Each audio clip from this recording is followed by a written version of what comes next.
Bonjour à tous, bienvenue pour ce deuxième numéro de Parlons de Sciences. Nous sommes à Centre Sciences. Aujourd'hui, j'accueille Émilien Griot, étudiant à l'école Mines Télécom Sud Paris. Oui. Bonjour à tous.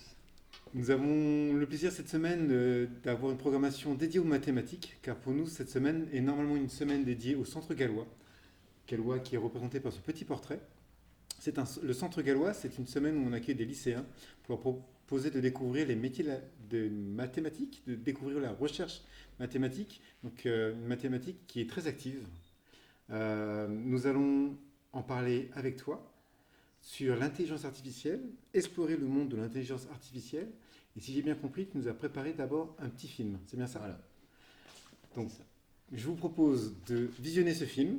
On se retrouve après pour poser des questions à Émilien. À tout à l'heure. Bon visionnage. Bonjour à tous. Alors aujourd'hui nous allons parler d'intelligence artificielle. Et nous allons essayer de répondre à la question qu'est-ce que l'intelligence artificielle? Et c'est pas une mince affaire. Ça fait plus de 60 ans qu'on essaye de savoir ce qu'est l'intelligence artificielle ou poser la définition.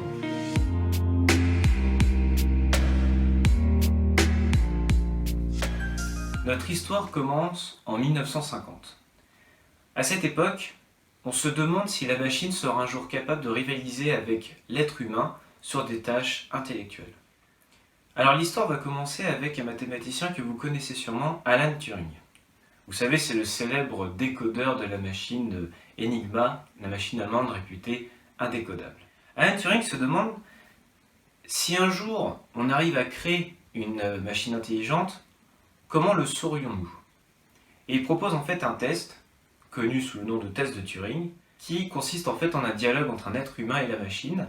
Et si l'être humain ne détecte pas que la machine en face est artificielle, alors on estimera que cette machine est intelligente. Vers la fin des années 1950, le psychologue Frank Rosenblatt va s'inspirer des travaux réalisés en biologie sur les neurones pour créer le premier algorithme d'intelligence artificielle, et plus précisément dans la branche du deep learning. On l'appelle le perceptron. Alors on est quand même dans une forme très basique de réseau de neurones, c'est-à-dire qu'on a un réseau de neurones avec un neurone. Et son but, ça va être en fait de déterminer si une forme est un triangle, un cercle ou un carré. Et oui, rappelez-vous que l'on essaie de passer le test de Turing. Le moins que l'on puisse demander à un tel algorithme, c'est de s'adapter à son milieu et donc de reconnaître ce qui l'entoure. Cependant, malgré tout cet entrain, l'intelligence artificielle va avoir quelques problèmes. En 1960, les experts du MIT déclarent que l'intelligence artificielle n'a pas d'avenir.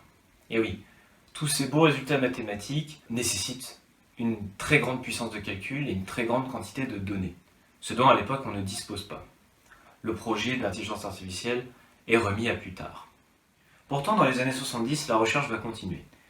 Hinton, Fukushima et le célèbre français Yann Lequin, une star en la matière, vont réussir à créer des algorithmes qui vont s'inspirer du cortex visuel.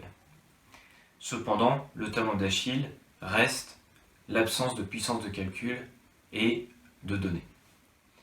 Et c'est justement en 1997 qu'un sursaut intervient. Le célèbre joueur d'échecs Garry Kasparov, un monstre en la matière, est battu par un ordinateur Deep Blue.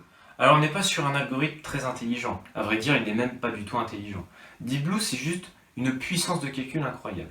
C'est-à-dire qu'à chaque coup, il va anticiper 200 millions de possibilités. Si vous voulez, c'est comme si vous aviez deux élèves qui préparent un examen.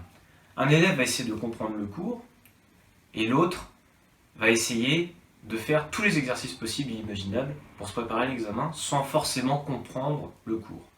Et bien Deep Blue, c'est le deuxième élève, alors que ce que nous qualifions d'intelligence serait plus le premier élève. On est donc encore très loin de la définition que l'on se faisait de l'intelligence artificielle. Mais néanmoins, nous savons que la puissance de calcul ne sera bientôt plus un obstacle. Puis nous entrons dans le XXIe siècle. Le XXIe siècle, on le caractérise souvent par l'échange de données. C'est quelque chose de nouveau qui s'est déroulé ces 20 dernières années. Il faut savoir que la donnée, c'est comme le pétrole pour la voiture. C'est primordial pour l'intelligence artificielle. Elle doit apprendre de ce qui l'entoure. Et c'est pour ça qu'il a fallu attendre le 21e siècle pour que l'intelligence artificielle explose. À titre d'exemple, la plateforme YouTube. Et oui, par jour, c'est plus de 720 000 heures de vidéos qui sont postées sur la plateforme, soit 30 000 heures par heure. C'est des chiffres qui étaient impensables il y a 20 ans. Et le pire, c'est que ces vidéos sont visualisées plus d'1 milliard de fois par jour en moyenne. C'est énorme. Comprenez mieux maintenant pourquoi il a fallu attendre le 21e siècle pour que l'intelligence artificielle se développe. Et ça n'a pas loupé. En juin 2012, Google arrive à créer une intelligence artificielle capable de reconnaître des chats sur une photo. Et même mieux, à en dessiner. Pour l'époque, c'est assez incroyable. Et on va aller de prouesse en prouesse très très vite. Et en fait, à ce moment-là, l'intelligence artificielle est perçue comme quelque chose que l'on peut utiliser même économiquement. Google, en août 2012, va utiliser des réseaux de neurones pour ses reconnaissances vocales. Octobre 2012, Geoffrey Hinton, avec son équipe de l'Université de Toronto, remporte la prestigieuse compétition ImageNet. En fait, le but de la compétition, c'est de proposer un algorithme qui reconnaît des formes sur des images et est capable de les classer. Eh bien, c'est la première fois qu'un algorithme d'intelligence artificielle gagne cette compétition. En fait, c'est un réseau de neurones qui marche très très bien et qui réduit considérablement l'erreur que les autres algorithmes faisaient sur cette compétition.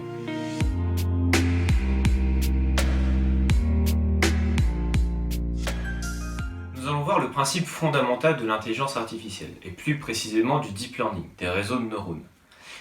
Alors c'est quoi le principe fondamental? C'est tout simplement la prédiction. Alors qu'est-ce que la prédiction?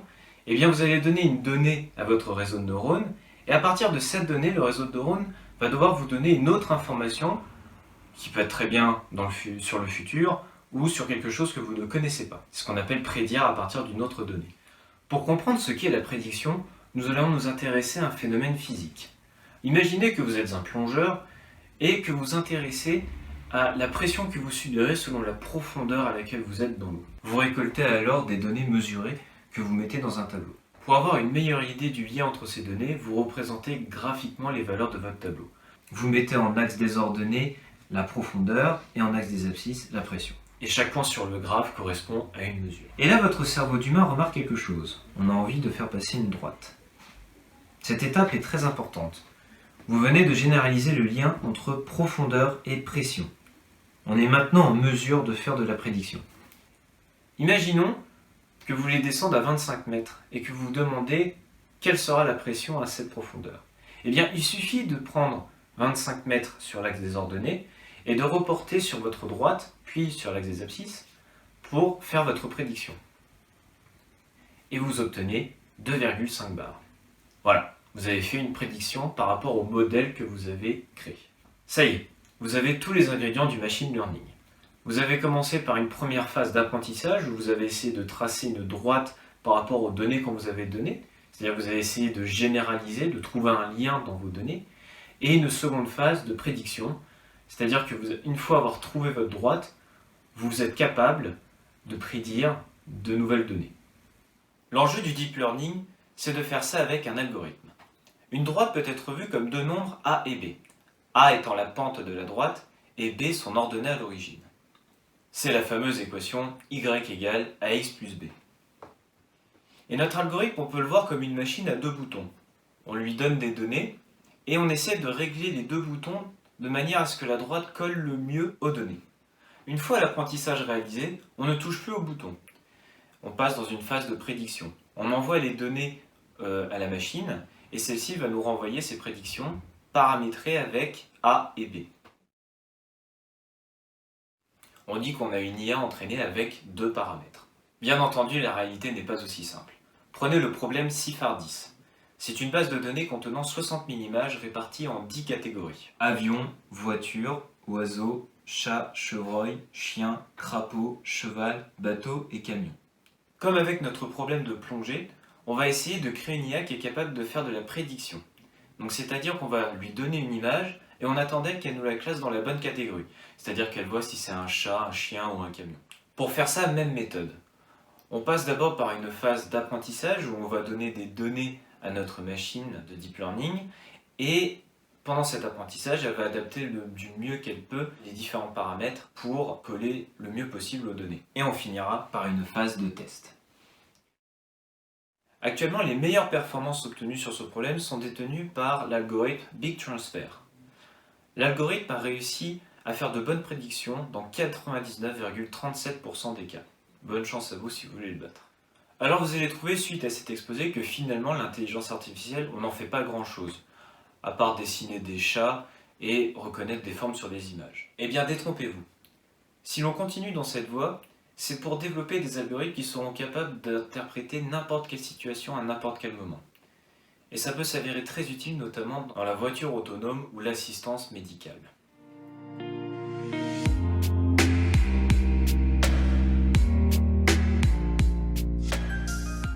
Je vais terminer cette vidéo sur un point technique.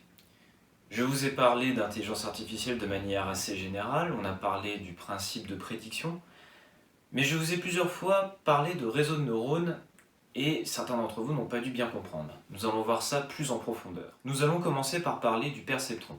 Vous vous souvenez, je vous en ai parlé, c'est l'invention vers la fin des années 1950 par le psychologue Frank Rosenblatt. Si l'on schématise, ça donne ça. On a un neurone avec une valeur B que l'on appelle le biais, qui est connecté à l'aide de branches auxquelles on attribue un nombre appelé poids. Vous pouvez les voir, c'est les W1, W2, etc.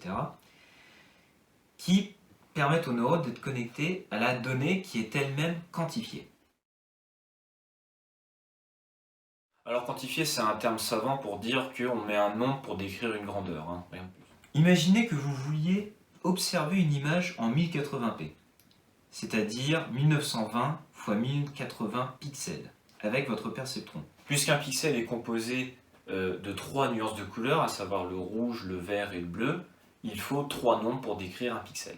Cela vous fait donc, pour décrire une image pour votre perceptron, une entrée de 1920 x 1080 x 3 paramètres.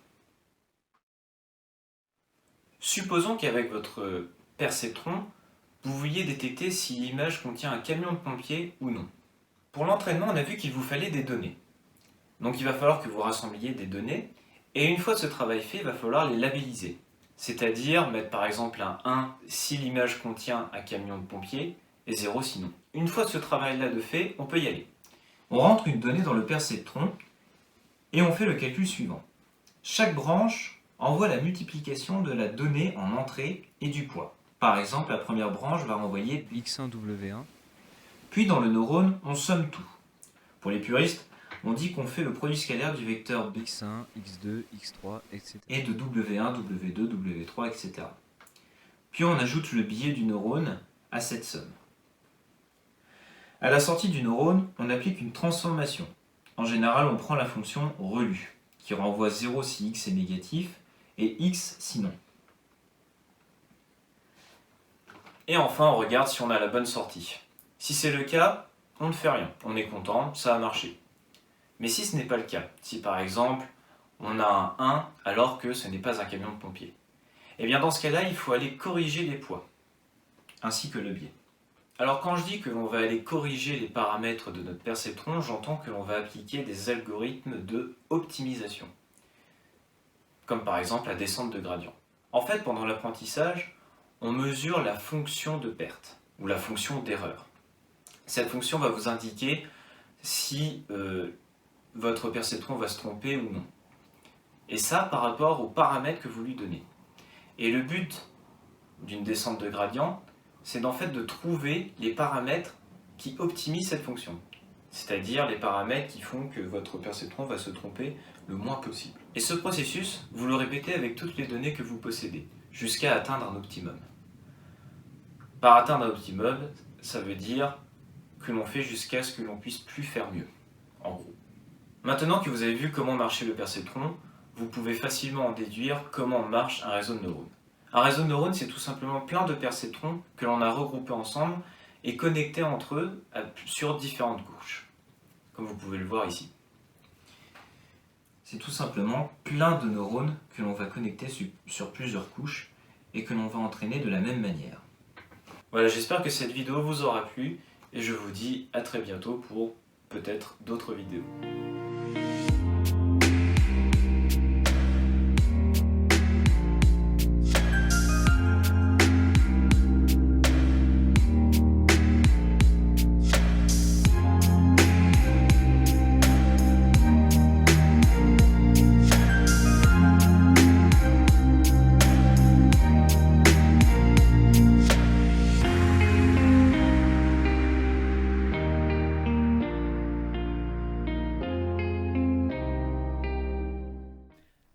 Bienvenue, nous sommes de retour au direct. On va pouvoir poser des questions. En tout cas, moi, je vais pouvoir poser des questions à Emilien. Je voudrais d'abord te dire merci pour ce film qui est très bien. Tu as un gros travail. Moi, ça m'a permis de redécouvrir et aussi d'avoir quelques petites questions à te poser. Tout d'abord, un petit objet là qu'on appelle un smartphone, téléphone intelligent. Dedans, il y a l'informatique, il y a l'intelligence. C'est quoi la différence entre intelligence artificielle et informatique? Alors dans l'informatique, il y a ordinateur, et qui dit ordinateur dit ordonner les choses. On va calculer, on va faire des choses basiques qu'un automate pourrait faire.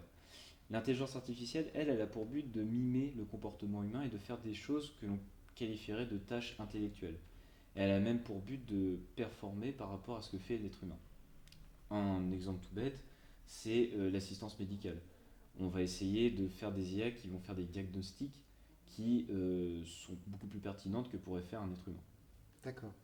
Et dans ton film, toujours dans ton film, le premier qui a justement écrit le premier logarithme autour de l'intelligence artificielle n'était pas informaticien, n'était pas mathématicien. Absolument. C'est plutôt quelqu'un qui était... C'était un psychologue.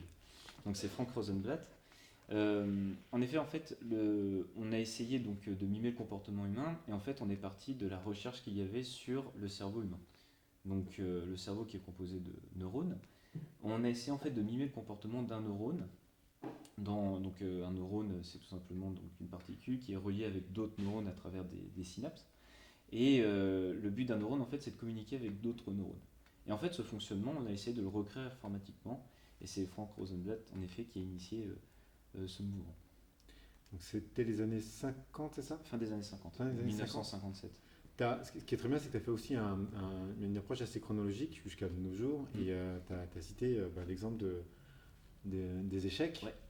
avec le match Deep Blue contre Kasparov. C'est ça. Là, on a un terme d'intelligence. Alors, c'est un peu plus compliqué. On n'est toujours pas sur un algorithme intelligent, on est juste sur un supercalculateur. En fait, Deep Blue, faut voir ça en fait comme un arbre gigantesque avec plein de nœuds et de feuilles, Ouais. et donc de branches qui découlent de chaque nœud. Et en fait, ce qu'il va faire, c'est qu'à chaque coup, il va étudier la probabilité qu'il perde en faisant ce coup. Et en fait, comme il a accès à toutes les possibilités, il va pouvoir se diriger vers une branche qui va le faire gagner. Et c'est comme ça qu'il va prendre ses décisions en fait. Et donc D'accord. en fait, puisqu'il voit très loin, c'est 200 millions, il se projette sur 200 millions de coups, il était sûr de gagner en fait contre Kasparov. D'accord, grosso modo, c'est comme ce que tu viens de citer, il y a toutes les solutions, donc potentiellement il peut trouver celle qui permet de gagner. Ça, c'était les années 90, c'est ça? 97. 97. Ouais. Je sais que tu m'as dit en off qu'il y avait aussi un événement très important dans les années 90, qui lui plutôt effectivement initiateur aussi d'un grand mouvement autour de l'intelligence artificielle. C'est ça. Et il est mené par un Français, donc Yann Lequin, D'accord. ou Yann Lequin, certains le prononcent comme ça. Yann Lequin, oui, il va, avec une équipe donc, à l'université de Toronto, ils vont réussir à développer ce qu'on appelle un réseau de convolution. Donc c'est un réseau de neurones qui va imiter, même en mieux en fait, comment marche le cortex visuel de l'être humain. Donc il va reproduire l'œil humain, comment il perçoit le monde qui nous entoure, et comment l'information est traitée dans le cerveau. Et avec cet algorithme, il va gagner, donc, comme je le dis dans la vidéo, une compétition en octobre 2012, où ils vont remporter en fait donc cette compétition qui consistait en fait à détecter des formes sur des images. Et c'est la première fois qu'un algorithme d'intelligence artificielle gagne cette compétition. Je reviens à mon petit smartphone qui effectivement me permet de téléphoner, mais qui collecte aussi pas mal de choses, qui permettent justement, si j'ai bien compris, C'est ça. d'alimenter l'intelligence artificielle. Voilà. Donc c'est très important d'avoir ça en tête, c'est que l'intelligence artificielle a pu se développer par rapport aux données qui sont échangées dans le monde. C'est pour ça qu'on avait abandonné la recherche dans le XXe siècle, c'est qu'il n'y avait pas assez de données qui étaient disponibles. Ce qu'on a connu dans le 21e siècle, là, c'est une explosion de la donnée, de l'échange surtout, et c'est ce qui a permis le développement, par exemple, de Siri qui est dans ton téléphone. Siri ou n'importe quel algorithme qui existe, on va pas faire de la pub. Il y a une chose que tu as abordée, on a vu une belle photo, c'est les voitures. Pourquoi tu lis l'intelligence avec les voitures? C'est un grand sujet de recherche, c'est est-ce qu'un jour on arrivera à construire une voiture qui roule toute seule, qui prend ses décisions toute seule, qui s'arrête au feu rouge, mais sans besoin d'un être humain aux commandes. C'est encore un grand sujet de recherche parce qu'a priori on sait construire des algorithmes qui se repèrent par rapport au milieu, ce qui les entoure avec des caméras, il y a juste à mettre des caméras sur la voiture en fait. Donc là on revient toujours sur cet algorithme visuel. C'est ça. Mais qu'est-ce qui fait qu'il décide de tourner à gauche, de s'arrêter? Alors, justement, ça c'est une autre branche, donc j'en ai pas pu en parler dans la vidéo, c'est la branche de la décision. La décision, ça va être un peu plus compliqué, on ne peut pas vraiment entraîner un algorithme à faire ça. Je prends toujours l'exemple de la voiture quand vous insérez sur une autoroute, la voie d'insertion. En fait, ce qui va se passer, c'est qu'il va y avoir un espèce de jeu ou un duel entre vous et une voiture qui va être sur l'autoroute. Il va y avoir un espèce de bras de fer et il va y avoir une discussion entre eux, un dialogue. Ça va être un dialogue assez éloigné, mais quand même un dialogue. Et il va y avoir un contact. D'accord. C'est-à-dire, est-ce que vous allez plutôt sentir qu'il va falloir accélérer et aller plus vite? Moi, quand je vais regarder, typiquement quand je m'insère, je prends des informations, je regarde à quelle distance il est, quelle vitesse il est, quelle est ma vitesse. Voilà. Est-ce que je peux tenter la même chose. Lui, il fait la même chose. Et il va vous regarder, il va se dire bon, est-ce qu'il faut que j'aille à gauche pour pas lui foncer dedans ou... Voilà, il y a un dialogue en fait. D'accord. Et alors ça, c'est très compliqué à coder en fait. C'est un des obstacles dans la recherche de la voiture autonome. D'accord. Ça te dérange pas si on parle un peu de toi? Je t'en prie. Pourquoi ce sujet? Parce que oui, j'ai envie de faire mes études dedans. Je vais actuellement rentrer donc en deuxième année à Télécom Sud Paris et je vais pouvoir donc faire un master en intelligence artificielle. Ce qui me passionne surtout, moi, c'est la recherche en mathématiques, plus que le domaine informatique et les applications. C'est un domaine qui m'intéresse beaucoup. Alors on verra ce qu'il en a bien.